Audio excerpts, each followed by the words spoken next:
evening, ladies and gentlemen. It is indeed the 24th of July, 2019. We are indeed at Bethesda Methodist Mission, and we are here for the launch of the 5th book published by Mr. Sihlangule Siwisa. The name of the book is Make All Voices Count. Us being at the Methodist Mission, Methodist Church at Bethesda, there is protocol to be observed. I'm well aware that I've not greeted you according to protocol. I'm still going to come to that. But at the moment, I would like to invite our host this evening, Umfundisi Vilakati, to take this occasion to the Lord in prayer. We're going to start off with a devotion. The venue was selected deliberately, that we are at a church, Sihlangule M, where he's a congregant, and there's a reason for that, and I know that in his speech he will touch on that. But to kickstart things, Mfundisi wami, I will ask you to come and just usisondeze uThixo phezulu Nkosi. To the President uTata Mhlante and nabadala belizwe abakhona phakathi kwethu, the leadership of this place, my brothers and sisters, mothers and fathers, good evening. It is my joy to welcome you to Bethesda and to this special moment of thinking about how do we make all voices count. In the Gospel of Matthew, there is what is commonly known as the Sermon on the Mountain, which covers from chapter 5 to chapter 8. And at the heart of that Sermon on the Mountain, there is the Lord's Prayer. The Sermon of the Mountain, if you want a summary of what it is about, if you want to know what Jesus thinks about economics, about forgiveness, about healing, about transformation, about change, about life, and about all of those themes, you can go and read some of it there. But in the heart of that, there is this prayer called the Lord's Prayer. And the words go something like this. Our Father in heaven, may your holy name be honored. May your kingdom come. May your will come on earth as it is in heaven. Give us today food we need.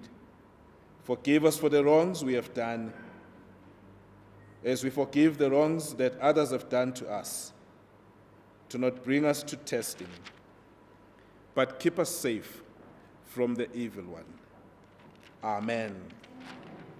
Sihlangule, thank you for the honor and the privilege of saying a few words. And I am not going to waste a lot of time. I try and keep within the time limitations. I just want to say that we launch your book at a very important time. We hear your voice at a very important time in this country and in this moment. Personally, I think our nation is in deep need for healing truth. Truth that would run deep and humanize us again. Truth that will unveil the lies beneath our well-manicured daily lives at different levels of our society. This country, this time, we need deep, deep healing truth. So thank you for writing some of that truth and putting it in words. Somehow, I think we have walked into a very difficult place, into a life that I call filtered bubbles. And we live in these bubbles that we create, and we polarize each other through the bubbles that we create. Whether the bubbles that we create are the political cycles that we create and political hegemonies that we create. And some of these bubbles have the power to polarize us deeper and deeper and deeper as a nation and as a country. And somehow we filter everything through some of those bubbles that we've created, whether ideological or just political allegiances that we've created. And in the depth of that, we do it at the expense of our very soul as a nation. which does need to be healed and reconstructed. We have walked ourselves into a terrain where somehow group commitments have seemed to come to be deeper than our ethical commitments to the future and to each other and to who we are in this country together.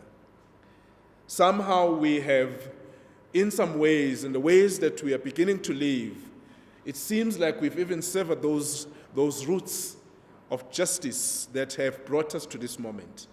The roots that were deep in the struggle that have brought us into the freedom that we have. And somehow, slowly, we're beginning to deal and unravel some of the truths that we have created. So my prayer these days is just that one prayer. I go to that prayer so often. Whether I wake up and I watch the Zondo Commission, or whether I wake up and I wait for the news to see what's happening in our high courts or the constitutional courts of our land, whether I wake up and I listen to the news and there is a grandmother that's crying out in the Cape Flats, or whether I wake up or somebody has died because it's so cold and they don't have a roof over their heads, whether I wake up and I find that another woman has been abused, I come back to this prayer and I pray the prayer that says, Lord, let your kingdom come down here as it is in heaven. Let that which you prepared and think would be the best ideal for what it is to be human together in this moment, as you've shown us in your Son, Jesus Christ, let it come down here in our time and in our moment. And then I think of the word kingdom, and I think of all the kingdoms that are rising all around us at the moment. And I'm thinking, I woke up yesterday and I woke up to the news that Boris Trump, did I say Trump? Boris, I think it's the ginger hair that made me think it's Trump, but probably there are synergies in the narrative. I think the New York Times was better. They put it in a very, very kosher English way that, the English are going out with, not with a bang, but with a blonde ambition.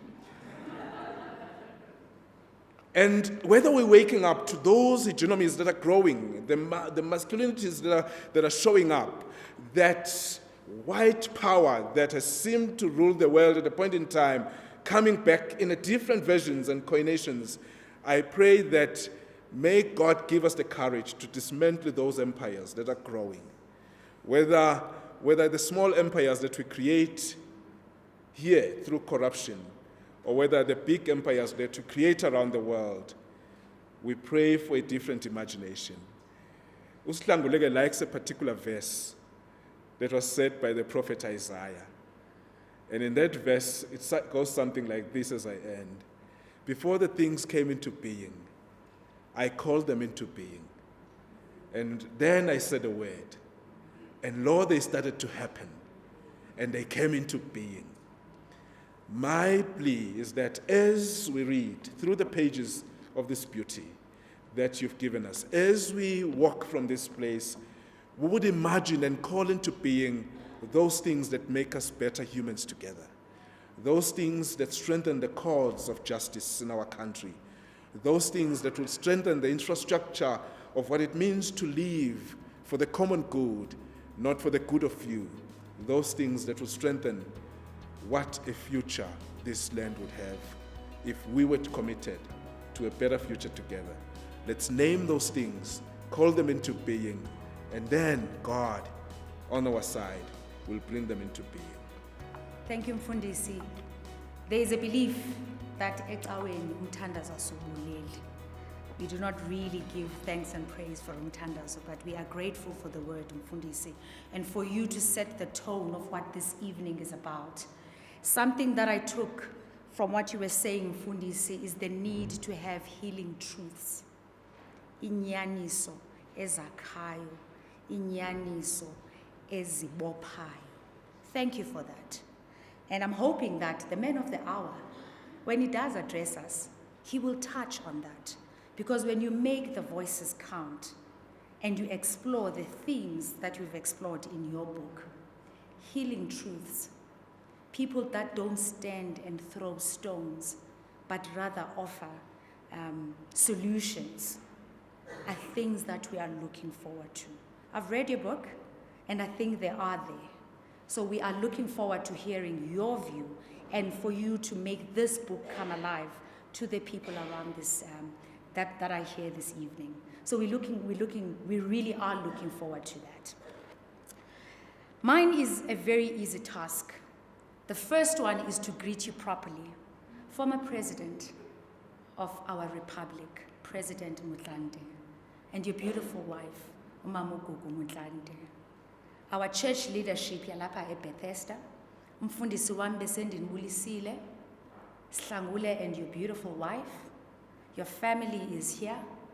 Your friends are here. Abantu bebandla laseBethesda are here. Your last brother just walked in. He's here. Ladies and gentlemen, just for taking the time out of your busy schedules and making the time this evening, on behalf of Sihlangule, I would like to thank you and say welcome to the launch, his first launch. He's published 5 books, but this is the first time we've ever had an official launch. So welcome and thank you for taking the time and sharing in this joy.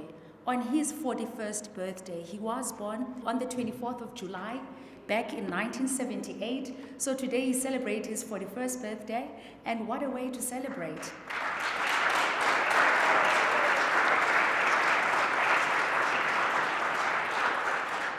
In 2005, Sihlangule published his first book, Africa Arise Asilelanga. 5 years later, he followed with Giant Steps, which was followed by The Courage to Begin Again in 2012. Very interesting books. If you really want to know who he is and where he comes from, you will read those first 3 books. The 4th book, From Where I Stand, was published in 2015. Today, in 2019, we are on number 5. And number 5 is Make All Voices Count. It's a departure. He usually writes in his personal capacity and usually writes personal stories. For the first time, it's about social commentary. It's about commentary about the state of our nation through his eyes. It's the first time he's publishing under his own personal label, SWS INK, or Swiss Ink for short.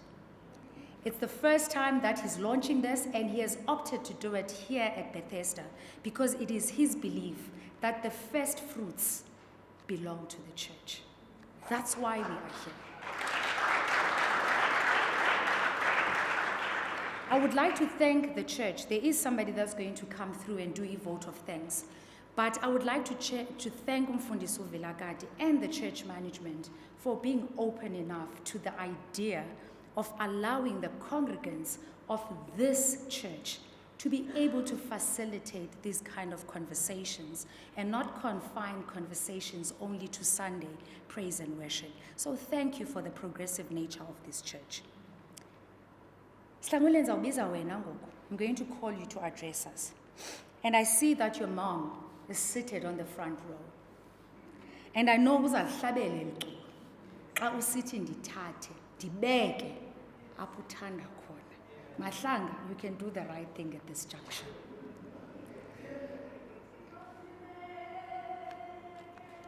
Apho uthanda khona ndibeke, apho uthanda khona ndibeke mna.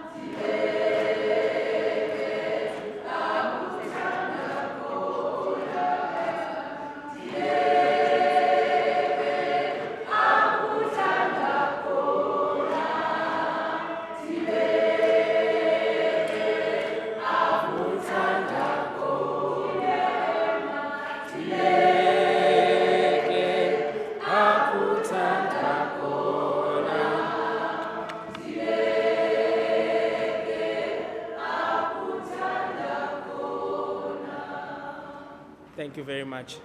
Umfundisi Vilakati, Mrs. Vilakati, and the congregation at Bethesda, my former principal, former president Khalima Motlanthe, and Mrs. Gugu Motlanthe, my current principal in his absence, Presidential Envoy Mr. Mcebisi Jonas and Mrs. Matsepo Jonas, my Vice Chancellor at my alma mater, Rhodes University, Dr. Sizwe Mambizela, my wife, Lungelwa Lusenati Siwisa,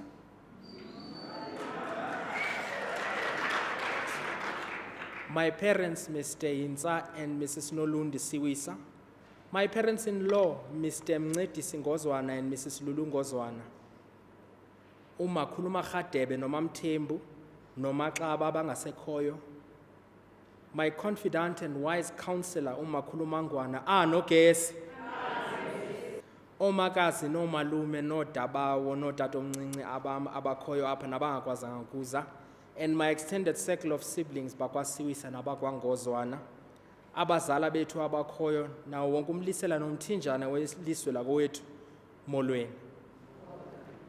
I took some time to greet you properly because I was doing it on behalf of every other speaker who will speak after me.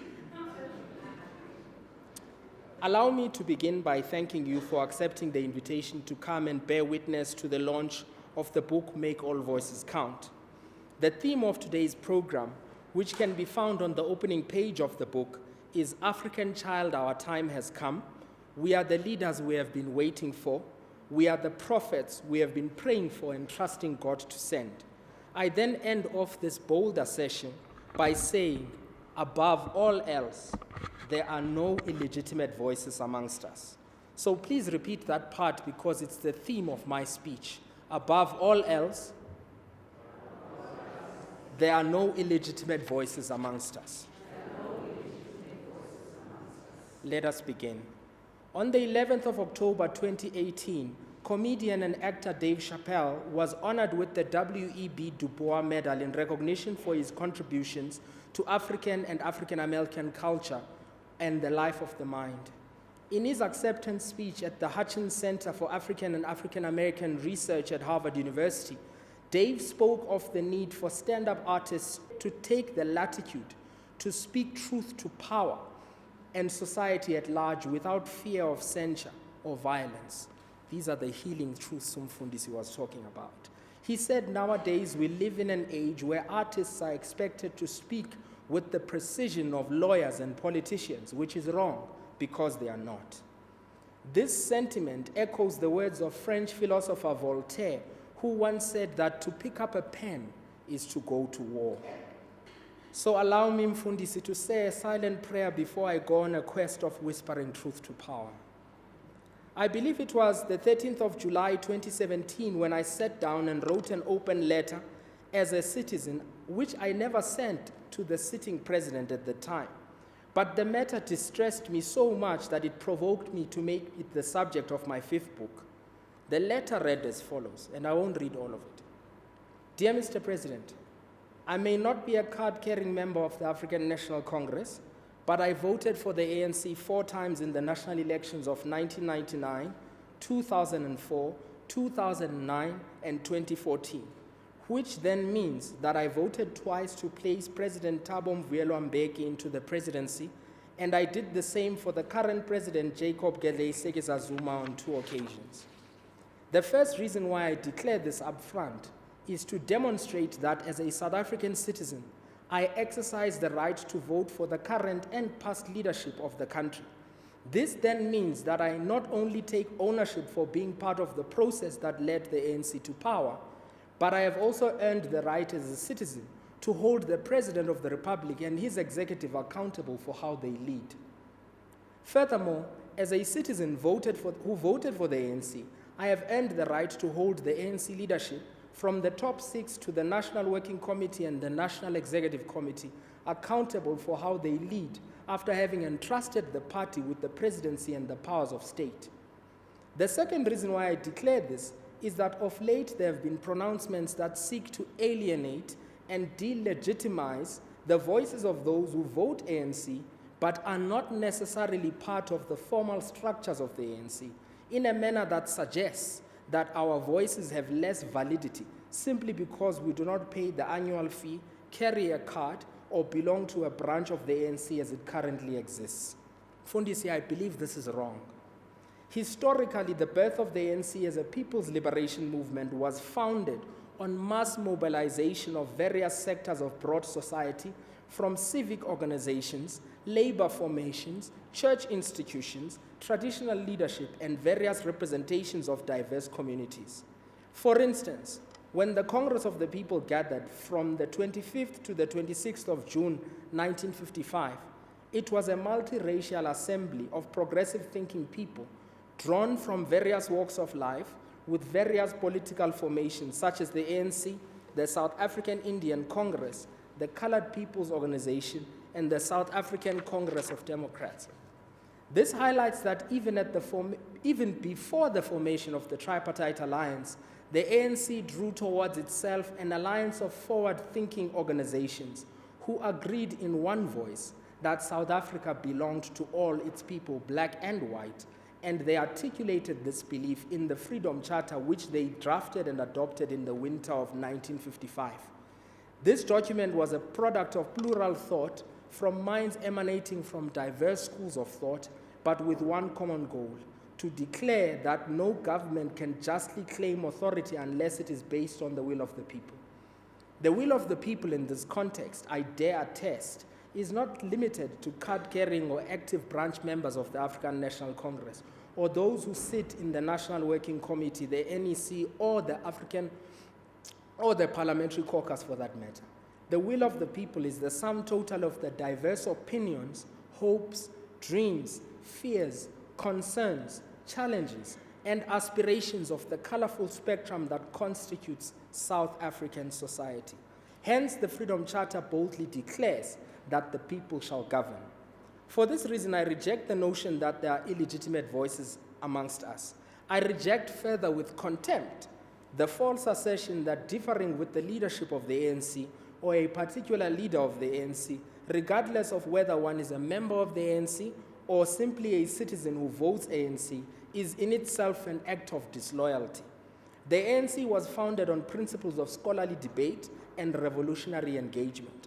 This is made evident by the insistence of the organization under the past leadership of Honorable Oliver Reginald Tambo that all cadres undergo political tutelage, including those who were destined for military training in Umkhonto weSizwe, in order to understand the history and the heritage of the liberation movement. This was also done so that cadres could appreciate the shift in thinking that brought about a change in strategy from non-violent protest to armed struggle following the apartheid government against a defenseless people. I believe that it is the gradual sidelining of differing voices and the deliberately misleading practice of mislabeling these voices as voices of dissent that has brought us to this place in history where the ANC is a shadow of its former self, where factions of hyenas run rampant, where prides of lions used to stand. Let me pause here, Program Director, and explain that when I wrote this letter in 2017, South Africa had just been downgraded by international ratings agencies, and the Minister Pravin Gordhan and his Deputy Minister Mcebisi Jonas had just been summoned from London, which set the stage for a midnight cabinet reshuffle, which came to be known in the media as the Night of Long Knives. There is much that has changed since then. Through great difficulty, the ruling party was able to remove former President Jacob Zuma, who, in my view, was the protagonist that presided over the deterioration of the ANC since former President Thabo Mbeki was recalled. But having said that, the pervasive nature of the rot is such that it would be intellectually dishonest to say that removing him, though necessary, will magically restore the ANC to what it was before, when it enjoyed respect as the former liberation movement under the presidential terms of President Mandela, President Mbeki, and President Butlante. Through prayer, petition, and negotiation, the ANC succeeded to elect Comrade Cyril Ramaphosa as its new president, which ushered in a period of hope for South Africans at large. He began his term of office as our president early due to the removal of former President Zuma, and he immediately began to precipitate a change in mood within the country. From his 5-kilometer walks that demonstrated that our new commander-in-chief understands that a healthy body leads to a healthy mind. Mr. President, there is a new boldness that is slowly returning to the movement, which can only take root when we once again encourage plural thought and unity of command. It's just that we are coming from a recent era where the celebration of mediocrity and the cult of personality within the movement caused the best to lack conviction and the worst to be full of passionate intensity. If you've read Things Fall Apart, you'll understand that's a reference from that great book. The declining numbers in the recent national and provincial elections are a reflection of the extent to which we have strayed from where we were before. So if my father would challenge me to map out a 4-point plan to rebuild South Africa, I would say to him that in my view, the first challenge that South Africa faces is restoring the confidence of the electorate in elected leadership. This, I would argue, is even more important than winning the confidence of investors. Because if citizens of a country have no confidence in the elected authority, they are less inclined to invest their hard-earned savings domestically, and they will constantly look for better prospects abroad. The second challenge that South Africa faces is restoring the citizens' confidence in the justice system and the rule of law. If there appears to be a separate set of laws that apply to the wealthy and the political elite, which is different to the law that governs the affairs of ordinary people, then it means, Mr. President, that our justice system is not just. I'm aware of his pity-pity that are happening right now, but I'm not going to deal with them. I'm going to deal with the root cause and not what is symptomatic of the root cause. The third challenge that South Africa faces is the need to raise the standard of 3 key roles in society: the role of a teacher, the role of a police officer, and the role of a nurse. Teachers are the primary gatekeepers of our children's dreams and aspirations. Before the institution of Bantu education in South Africa, there were mission schools in our country that provided quality education to a generation of black children who grew up to become leaders that were at the center of the struggle for liberation. With the introduction of Bantu education and the closure of mission schools such as Lovedale and Hilltown, the teaching profession lost some of its most capable servants, and the role of a teacher in society lost its place on the high pedestal it was on. With regards to police officers, our society is overrun by criminal networks that introduce drugs, human trafficking, counterfeit goods, illicit outflows of capital, plus the abuse of women and children. We need to strengthen the forensic and investigative capacity of the state, and in the process, raise the bar of the caliber of police officers we have patrolling our streets. With respect to the nursing profession, the quality of care that ordinary people have access to in clinics and public hospitals needs to be upgraded. Our people need to have access to not just primary healthcare and community healthcare, but access to specialized services as well. I deliberately chose these 3 professions because ultimately, education, healthcare, and the police service are 3 major items on our national budget. So it makes sense to focus on education because it has the capacity to transform the destinies of families and nations. But we cannot get education right as a country would, for as long as we are happy and content to set the path mark at 30%, which shows scant mastery of the subject at hand, and yet expect our children to compete globally with Chinese children who start coding at the age of 4. It's impossible. I think we need to raise the required pass mark to 50% and train our teachers to prepare our children for tertiary education. This begins with a meaningful early childhood development program that teaches children autonomy, creativity, curiosity, analytical thought, and guided experimentation, driven by growing and inquiring minds.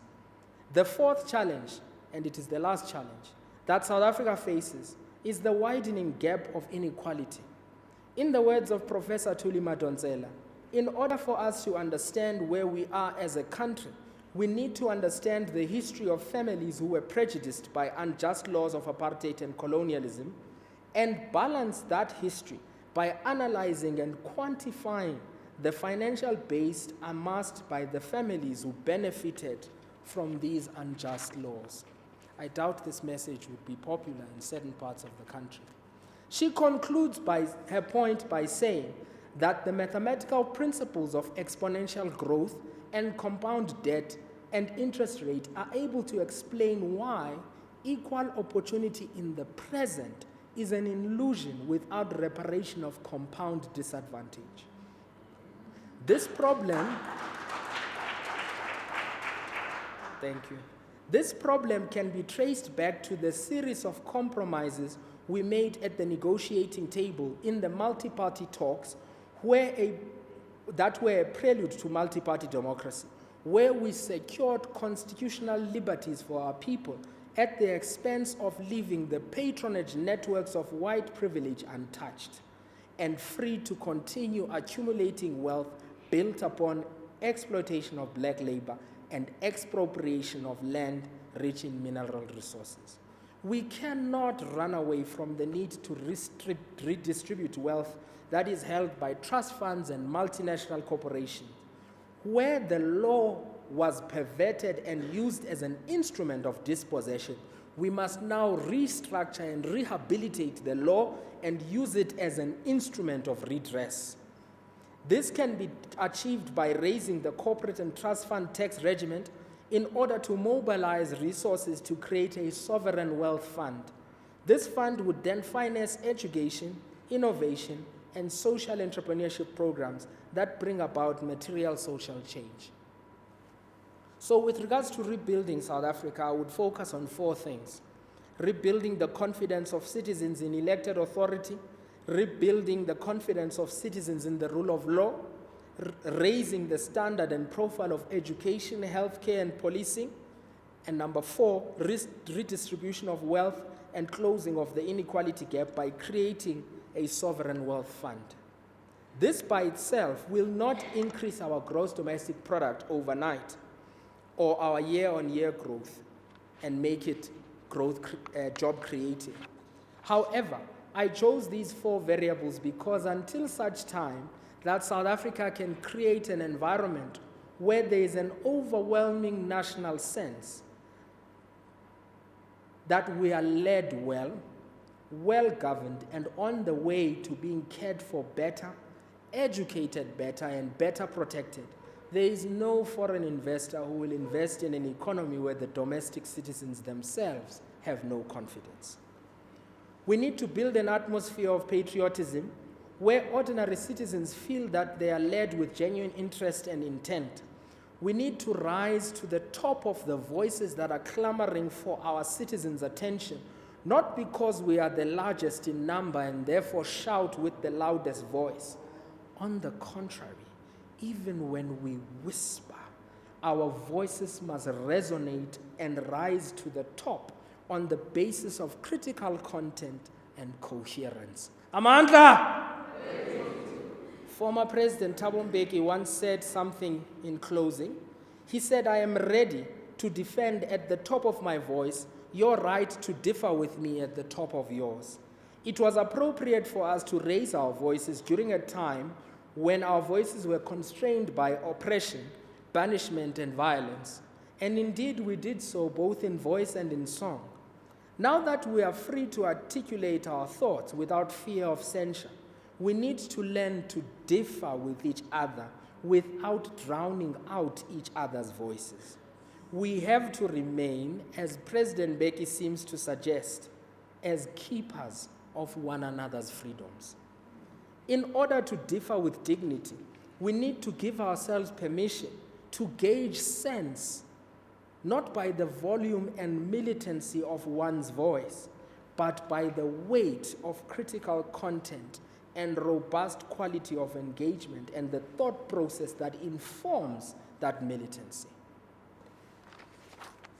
The Defiance Campaign of 1952, which was led by Anton Lembede, Nelson Mandela, Walter Sisulu et al., was an exercise not in militant thought alone, but also informed tactical action. The key word there is informed. So therefore, when we look back in history as a reference point for our actions, we must not stir people to anger in a manner that excuses the right to think. And I think that's what you were touching on earlier. We must not stir people to anger in a manner that excuses the right to think, but inspire them to channel their anger into programs that change lives. This is why historically the liberation movements emphasized the need for political education for combatants. Before we picked up arms, we first had to understand why arms were necessary at that point. In short, we have to give ourselves permission to be led not by the loudest voices, but by the most sensible. Ladies and gentlemen, please allow me to conclude by thanking former President Kgalema Motlanthe for allowing me to sit at his feet like former President Thabo Mbeki sat at the feet of Oliver Tambo. Thank you, Mr. President, for teaching me the dynamic interplay between form and content, and for schooling me on the delicate balance between the needs of labor and the wants of the owners of capital. I would like to thank former First Ladies Mrs. Zanele Mbeki and Mrs. Gutu Mtlanthe for their service to our nation. I would like to thank my First Lady, Lungelwa Lusenati Siwisa. Lala, thank you for loving me, not only when I'm at my best, like right now.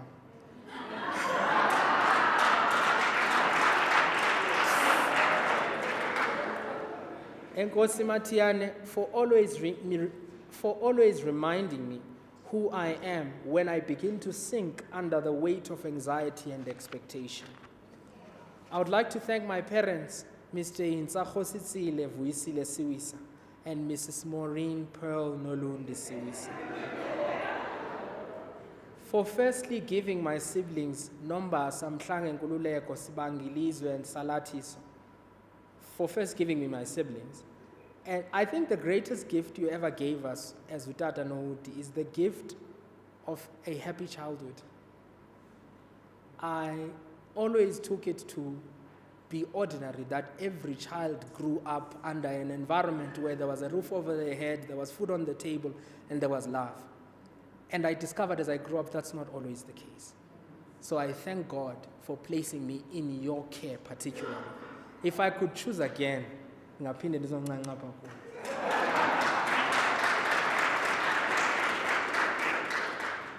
I would like to thank my parents-in-law, Mr. Mncedi Singozwana and Mrs. Lulu Ngozwana, for raising Lungelwa within a loving, God-fearing family in the company of my extended siblings, Uyonwaba, Ulandi, Ulindi, Ulinda, Ulukholo, no Matiane bonke balapha. No boy, thank you very much. I would like to thank our grandmothers, Florence Nontando Siwisa, Eunice Nogesi Matutu, and Florence Makaba Ngozwana, for cultivating within us a healthy belief in the validity of our own ideas from childhood, simply by listening and guiding our thinking with kindness. I would like to thank our extended network, Yo Malume, No Makazi, O Dabao, No Tatomncinci, for being a living testimony that indeed it does take a village to raise a child. We are what Professor Bongani Khumalo refers to as a commonwealth of families. That includes the Siwisas, the Khumalos, the Vilakazis, the Mabizelas, the Gaylards, and the Matutu family. Please allow me to single out Utabao Nosipo, Umalumu Mvikeli, Umalumu Chain, Nomakazu Vyokazi, Umakazu Manesh, Professor Khumalo, Utabao Colin, Utabao Snambi, Nomakazu Tipu. To my mentor, His Excellency Mcebisi Jonas and Mrs. Matsepo Jonas, thank you for refusing to let tyranny triumph under your watch and for refusing to put a price on your integrity. You are one of the voices that helped to shape what the late Reverend Makenke Sistofile identified as glimpses of ideological clarity in my writing. You are a lighthouse in a storm.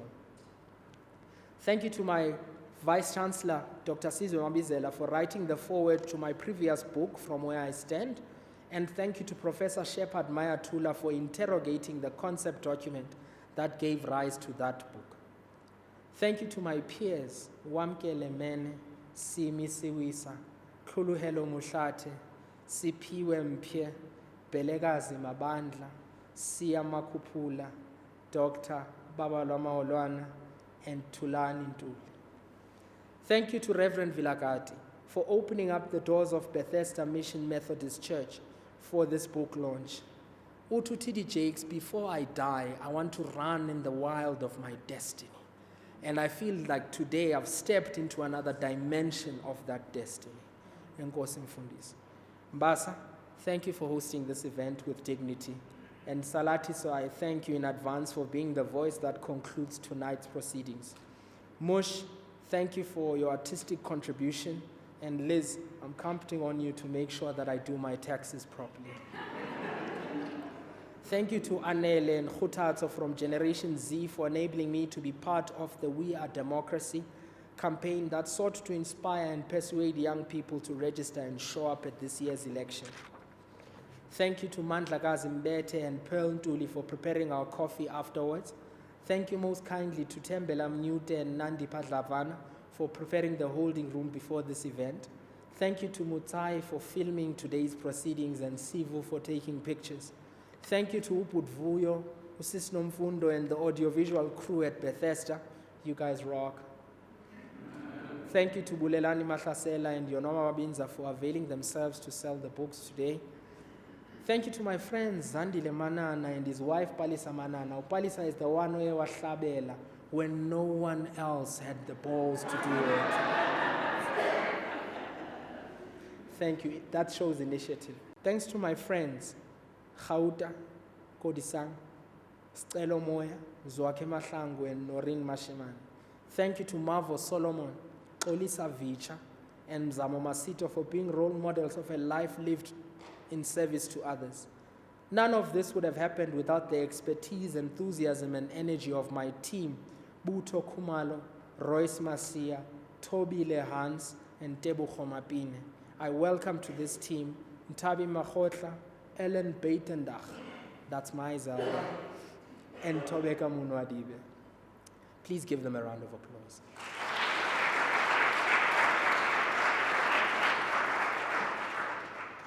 Thank you to my teacher, Kofi Kukwa, who taught me the true meaning of communication is to make value visible. Please, I trust he will accept a complimentary copy of the book as a delayed submission of my portfolio for the government communications and marketing program I did in 2017, which is the same year that I never sent that letter. Lastly, I would like to thank President Barack Obama and First Lady Michelle Obama and the Obama Foundation for modeling statesmanship from afar so that when I am close to it, Mrs. J, I am able to recognize it. You see, statesmanship is not about titles. It's far bigger than that. In the words of His Excellency John Bercow, who's a former Speaker of the House of Commons in the British Parliament, back when content still mattered, he said, statesmanship is the cement that seals our shared idealism as nations. It makes meaningful the unity of ambition, passion for freedom, and abhorrence of injustice that is at the core of our close alliance. He then continues to say that this is done in order to protect those without wealth and to seek that precious balance between security, which is too often threatened, and human rights, which is too often denied. In a sentence, Matiane, true statesmanship testifies loudly that hope can ransom the world from tyranny, and it remains resolute, resonant, and ready to serve our people both at dusk and after dawn. Young people, there are no messiahs that are coming to save us from the quagmire we find ourselves in. We are the leaders we have been waiting for. We are the prophets we have been praying for and trusting God to send. Find your voice, own your voice, and tell your story to the world. I thank you.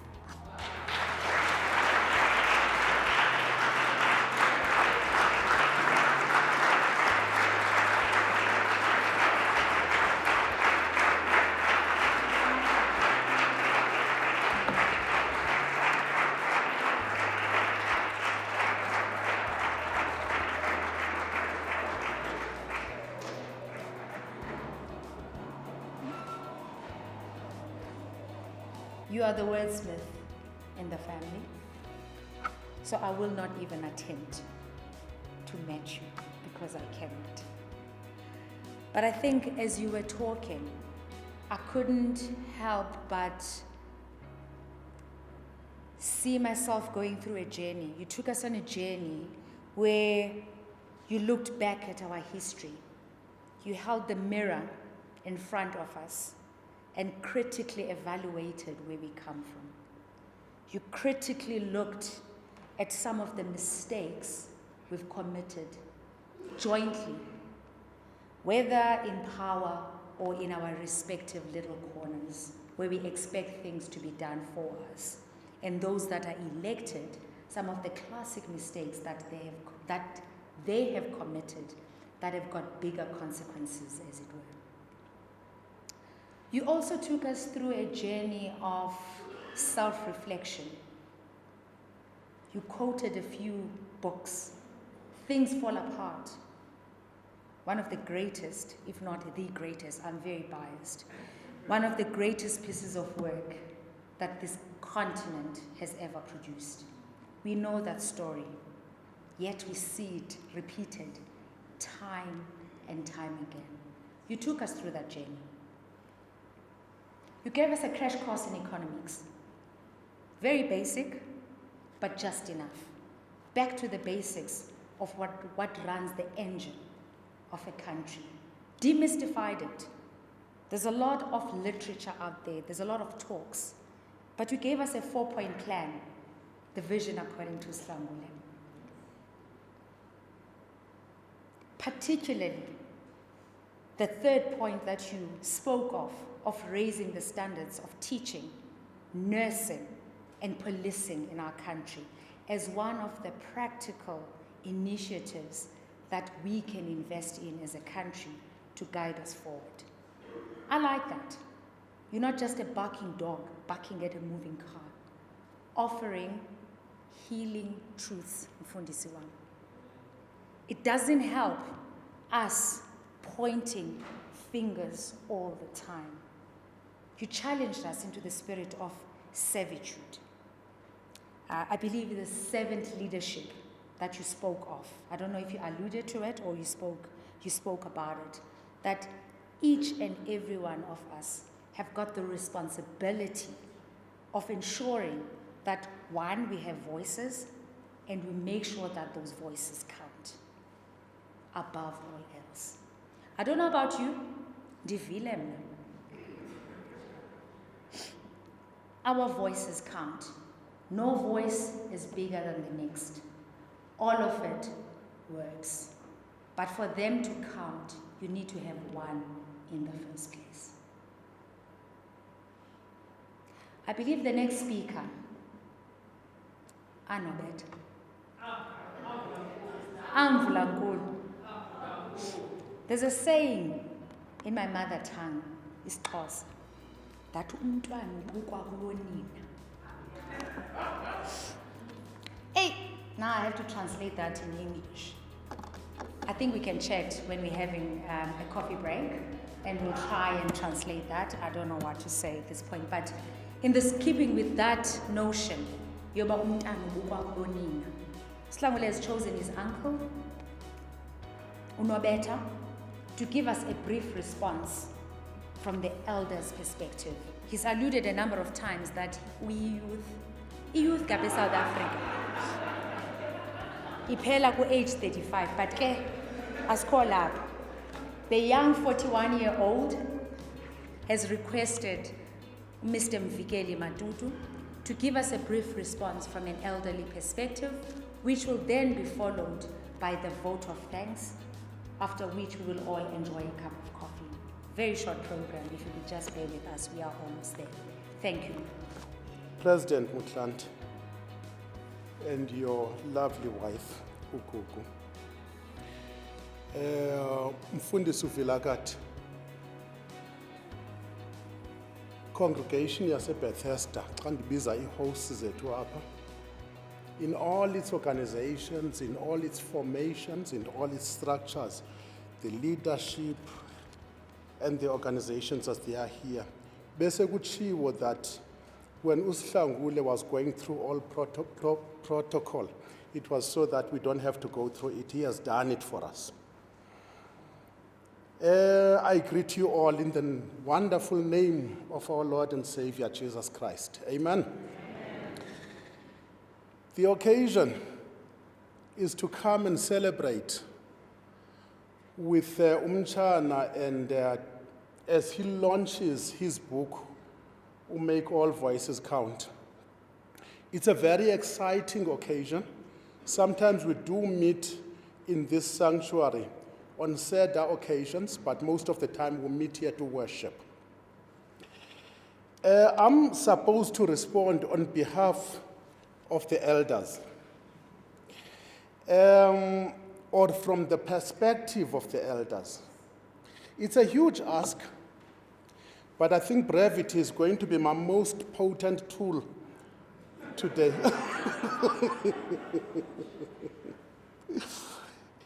Before I come to the moment that we are on today, allow me a few comments on the elders so as to better understand where our comments will be coming from as we direct our attention to the book that is being launched and to the person that is launching it.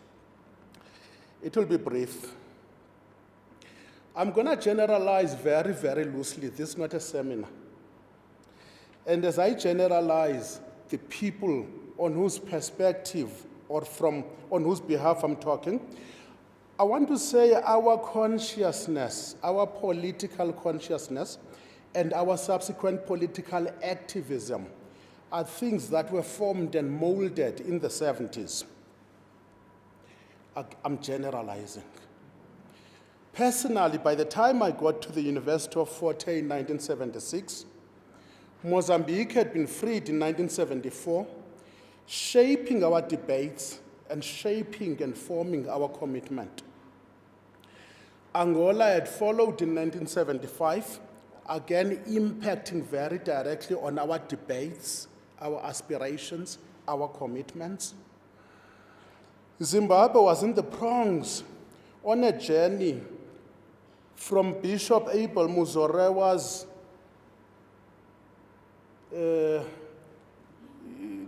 designed fake freedom towards Lancaster House, where real liberation was to be negotiated at a point. Throughout that whole time, we wanted to say things, but saying things was illegal. That voice and those voices were suppressed with all the viciousness you can think of. But debate was raging among the youth. Of course, this is the year also of the great student uprising of 1976. Let's fast forward quickly to 1980. That is the year of another wave of student boycotts and activism. By that time, we had found our place within the ranks of not only the African National Congress, but of Umkhonto weSizwe. We were being detained, we were being tortured, and we were being forced into exile. For brevity, I'm speaking in huge jumps, but you understand the flavor of where we come from. As we reached exile, we started now interfacing quite openly with those leaders with whom we interacted in the underground structures, with whom we were debating only in hushed tones. I went to Lesotho, and I was one of many comrades, 8 to 12 comrades at any time you can think of, that were sharing a house in Ditabaneng with the family of Chris Hani and Chris Hani himself. So we were there as Ikeda, and at certain times we would turn into bodyguards of not only a comrade Chris, but of the family, as we guarded also the house. Now, about at least twice a week, there would be formal debates that would be taking place. We would prepare the content. We would be guided by our political leaders. And as we debate, we are actually allowed such a latitude to come up with topics, some of which wouldn't have been allowed by those gatekeepers, of today's ANC. I remember us saying, what exactly do we mean when we say South Africa belongs to all who live in it? And we were saying at the time that in the prisons where we have been, in the camps and everything, we have seen Africans, we have seen whites, we have seen Indians, we haven't seen the Chinese yet. Does South Africa also belong automatically to them in future? Have you seen how quickly a Chinatown grows? Now, I'm saying this just as to say that what we were given in those debates, we molded the topics, we were given permission to explore things, we were given the right amount of political guidance. Clearly, we were in a debating organization. I want to underline that. There was such an emphasis on political education, and this meant that our debates were framed in certain ways. We could frame some of our debates in Marxist theory, in theories of development of society, black consciousness, black theology, case studies of other revolutions and social movements. We had ANC publications that were assisting to push these debates and guide them. At any one time, I was reading a monthly, Isichaba. There would be a quarterly, African Communist. There would be IVAW, which was Voice of Women. There would be IForward, which was an instrument of the youth in the ANC. We would be having it done a quarterly, which was organ of soldiers of Umkhonto weSizwe, and a whole lot of others who were debating platforms. Now, I'm saying in those debates, voices counted, because I remember quite clearly an example where the editor, Yesichaba, who was sitting in London most of the time, Comrade Francis Mmeli, was being confronted by a comrade in my presence who was objecting to a certain article that was in Isichaba. All of those things about forcible seizure of power from the enemy and, another a more moderated way of approaching the thing. As this comrade was vociferous in opposing it, Francis says, stop right there. Write your response. All voices count. I might edit it a little because I understand my audience, but respond to the article, I'll publish it. So we have a situation, or have had a situation, where voices in the debate do count. About 10 years into our Free South Africa, let's say about 2004, 2005, our debates had changed into something we could not recognize no matter how hard we tried. We had alienated ourselves from the content and the meaning of what it is to be the African National Congress. And in the process, we had alienated our youth. The youth seemed to be in another place. It's a development for which we should carry the blame, because we did practically dissolve the ANC Youth League. The voice of youth was palpably dead everywhere. This is the time where voices like that of Sihlangule Siwisa start making themselves heard. This is that 2005 where he publishes Africa Arise. He has published a book just about every 5 years since then.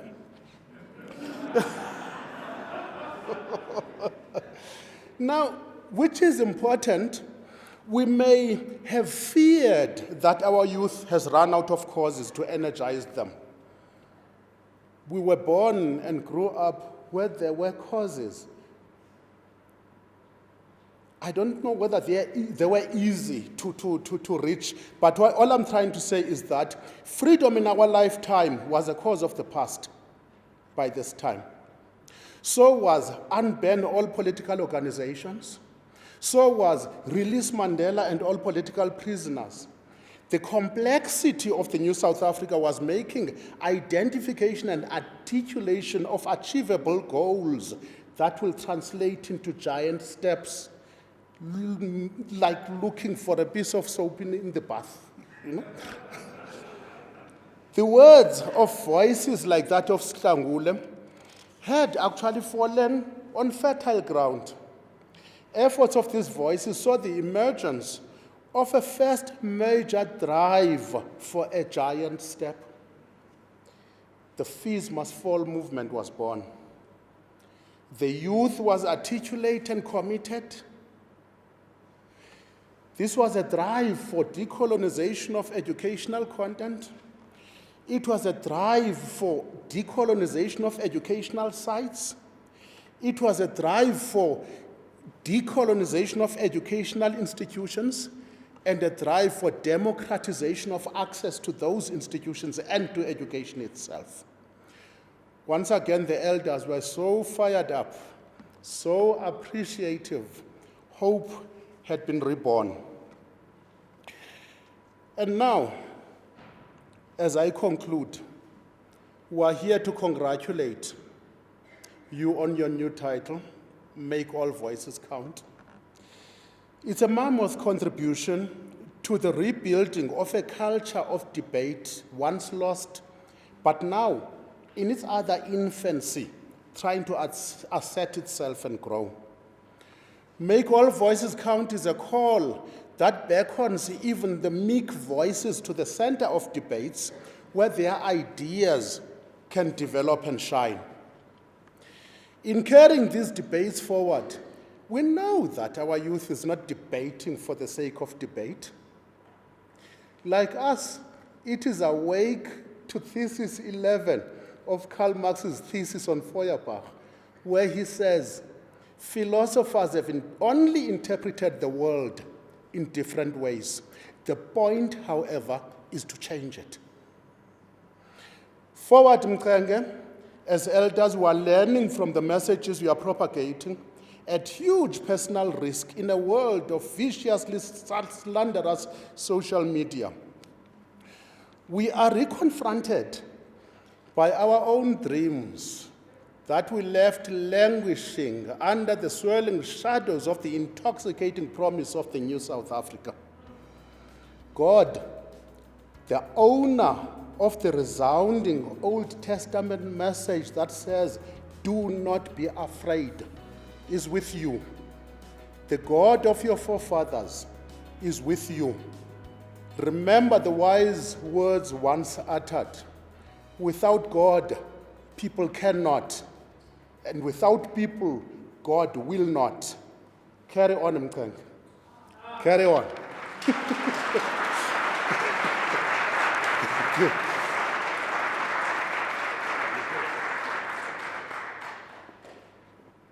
Without God, the people cannot.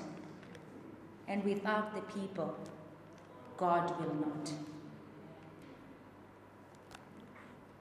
The books are here. They're 200 Rand as advertised. Please do support.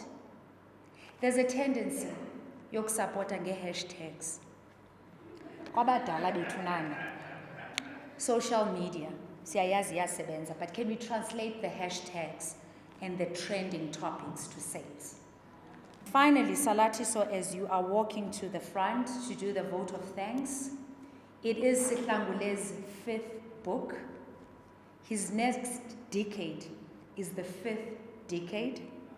And because of that, he has chosen his youngest brother, who is the 5th born, to come and give a vote of thanks. Thank you from my side. My name is Mbasa Siwisa. You've been a wonderful audience, and Sihlangule, it truly, truly, truly has been my honor. Salatiso Siwisa, thank you.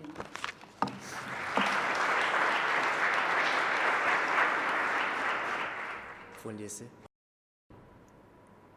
Mr. and Mrs. Siwisa, Program Director, Congregation of Bethesda, friends and family, Ekamenga Yesu Christ, Dambulis. I was given the honor and the privilege this evening of doing the vote of thanks. And As I do that, I would like to extend a very huge thank you to the hands and the prayers that helped put together this amazing evening tonight. From the hands that helped in the kitchen, coffee, to preparing the books this evening and ushering in, we'd like to thank you. Making your voice count.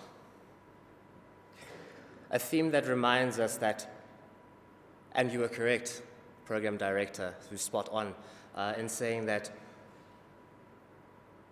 Sihlangule's speech was a journey, a hero's journey, if you will. And making our voices count is a theme that reminds us that as living arrows, we are sent forth by life as it uses us in its many bows. Life pulls you back with all its might that its arrows may go swift and far. And as you experience this tension, be mindful that soon you are to be sent forth. As we proceed in due course, making our voices count with these healing truths, let us remember not to be consumed by our own individuality, for that is the spine of the ego. For obsession with one's own individuality obscures one from the truth, that it is with this exaggerated state of self-importance that leads to agitation and disappointment. This deluded belief in one's importance is made all the more fascinating because this objective attachment to your identity is so far from the truth, that one's true identity is transcendental. I thank you, Dolo, for bringing forth these healing truths and reminding us to make our voices count. I thank you.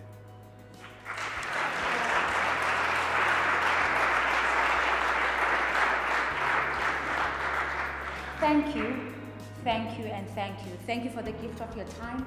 Thank you for the gift of lending Sihlangule an ear. And thank you just for your presence.